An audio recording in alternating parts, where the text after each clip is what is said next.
Greet you all in the highly exalted, wonderful, precious name of our Lord and Savior Jesus Christ. మన ప్రభువును రక్షకుడైన యేసుక్రీస్తు వారి అత్యంతగా హెచ్చించబడిన అద్భుతమైన ప్రశస్త నామంలో మీకందరికీ శుభములు తెలియజేస్తుంటున్నాం. Welcome to the book of Romans. రోమిలకు రాసిన పత్రికకు స్వాగతము. Turning our Bibles to Romans chapter 3 and verse 6. Bible గ్రంథాన్ని తెరిచి రోమిలకు రాసిన పత్రిక 3వ అధ్యాయము 6వ వచనాన్ని చదువుకుందాం. Certainly not. If that were so, how could God judge the world? అట్లనరాదు, అట్లైన ఎడల దేవుడు లోకమునకు ఎట్లు తీర్పు తీర్చును. God's character is unchanging. మరి చెప్పాలంటే దేవుని యొక్క గుణ లక్షణము మార్పు లేనటువంటిది. And Apostle Paul is building this argument and he says, if at all you are trying to change the nature of God, immediately God loses his power to be able to do things because his power rests in the immutability of his character.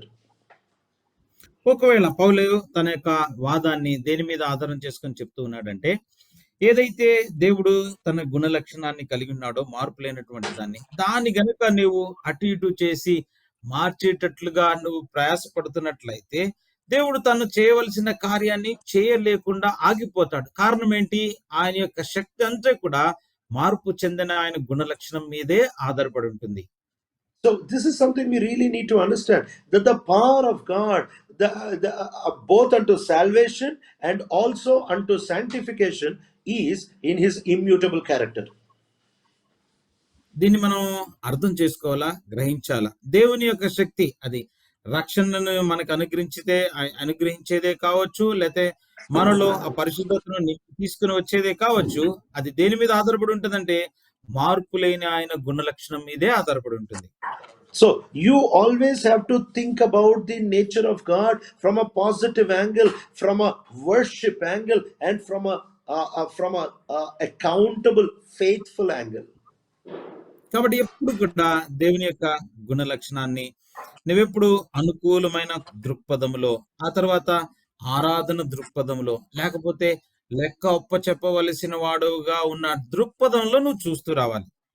In verse 4 he says, you prevail when you judge. 4వ వచనంలో అంటాడు కదా, నీవు తీర్పు తీర్చినప్పుడు నీవు అందులో నిలిచింటావు, నీతిమంతుడిగా కనబడతావు అంటాడు. In other words, this is the greatest problem of the world. The world does not love the judgment of God. ఇప్పుడు చెప్పాలంటే లోకంలో ఉన్న సమస్య అంతా ఇదే. దేవుని యొక్క తీర్పులు లోకానికి ఇష్టంగా ఉండవు. When Apostle Paul was in the prison, and we see that he had been put in for a very long time there, and Felix was hearing so many spiritual truths from Apostle Paul. అపోస్తలుడైన పౌలు చెరసాలలో ఉన్నప్పుడు ఆయన సుదీర్ఘ కాలంగా చెరసాలలో ఉండవలసి వచ్చింది. ఆ సమయంలో ఫెలిక్స్ అపోస్తలుడైన పౌలు దగ్గర నుంచి ఎన్నెన్నో సత్యాలను వింటూ వచ్చాడు. In spite of having heard so much, we see that he still wanted and expected a bribe from Apostle Paul. అంతగా పౌలు చెప్పిన మాటలన్నీ విన్న తర్వాత కూడా ఫెలిక్స్ ఎలా కనబడతాడంటే, ఏదో ఒకటి పౌలు దగ్గర నుంచి లంచం పుచ్చుకునేటట్లుగా ఆశిస్తూ కనబడతాడు. Acts of the Apostles, chapter 24 and verse 26, it says, at that same time, he was hoping that Paul would offer him a bribe.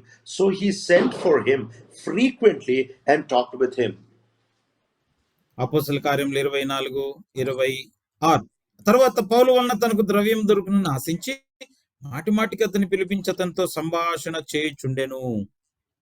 What was he talking with him? He was talking divine things. He was talking spiritual things.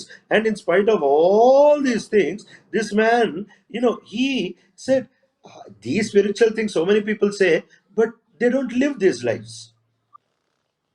ఆయన ఏం మాట్లాడుతూ వచ్చాడు చూస్తే, ఆత్మ సంబంధమైన సంగతులు ప్రస్తావించాడు, దైవికమైన సంగతులు ఆయనతో మాట్లాడుతూ వచ్చాడు. కానీ ఆయన అంటాడు కదా, ఇలాంటి విషయాలు చాలా మంది చెప్పేవారు ఉంటారు అని అనుకున్నాడు. But there are very few people who follow these things. అయితే చాలా కొద్దిమంది మాత్రమే దానికి చెప్పిన దానికి చెప్పినట్టుగా జీవించేవారు కనబడతారు అని అనుకున్నాడు. And in verse 25, we see he spoke about righteousness. Paul spoke about righteousness. Paul spoke about self control. And Paul spoke about judgment to come. పౌలు 25 వచనంలో చూస్తే నీతిని గూర్చి, ఆశా నిగ్రహాన్ని గూర్చి, రాబోయే తీర్పుని గూర్చి కూడా పౌలు అక్కడ చెప్తూ వచ్చాడు. Felix was first hand hearing from Apostle Paul about the coming judgment, and yet he says, I expect a bribe from you. పౌలు ఫేలిక్స్‌తో చెప్తున్నప్పుడు రాబోయే విమర్శల గురించి, తీర్పుని గురించి విన్న తర్వాత కూడా పౌలు నుంచి ఏదో లంచం పుచ్చుకోవాలని చెప్పి ఫేలిక్స్ చూస్తూ వచ్చాడు. The basic reason for everybody to sin is because they totally really do not believe that God is really going to judge the world with justice. ప్రాధాన్యంగా ప్రతి ఒక్కడు పాపం చేయడానికి మూల కారణం ఏంటంటే, దేవుడు న్యాయవంతుడై ఉండి రాబో దినాల్లో ఆయన తీర్పు తీర్చబోతున్నాడు అన్న సంగతిని వాళ్ళు నమ్మలేని వారుగా ఉంటున్నారు. అందుకే పాపం The చేస్తారు. thieves on the cross, if they would have known prior that their robbery would one day kill them on the cross, and that certainty enough would be enough to intimidate them to stop their stealing. ఊహించండి. ఒకవేళ దొంగ శిలువ మీదున్న ఆ ఇద్దరు దొంగలకి తాము చేసిన దొంగతనాన్ని బట్టి ఒకానొక దినాన వారు ఈ రీతిగా శిలువ మరణాన్ని పొందుతారు అన్న వాస్తవము సత్యము గనక వారు ముందే ఎరిగి ఉండినట్లయితే ఎట్టి పరిస్థితుల్లో ఆ దొంగతనాలు చేయకుండా వారు ఏదో ఒక రీతిగా తమ స్వభావం వారిని ఆపేసేది. But that is the reason why this is the tactic of the enemy. The first thing he said is, don't worry about the judgment of God, you will not die. అపవాది ఉపయోగించే తంత్రము కూడా ఇదే ఉంటది. ఏమంటాడు? దేవుని యొక్క తీర్పుని గురించి ఇప్పుడు ఎందుకు ఆలోచిస్తున్నావు? నీవు చావనే చావవు. If that word was not told, he would never be convinced to eat of that fruit. ఒకవేళ ఈ పలానా మాట అపవాది చెప్పకపోయినట్లయితే తప్పకుండా అవ్వ ఆ పండు తీసుకునేది కాదు. She took off that fruit because the fear of the judgment of God was removed. అవ్వ వెళ్ళి ఆ పండు తినడానికి కారణం ఏమంటారు? దేవుని యొక్క తీర్పును గూర్చిన భయము ఆవిడలో నుంచి తీసివేయబడింది. A believer should always be in a balance. As he rejoices in God, as he delights in Him, at the same time, remember that He is a burning fire and He is a holy God.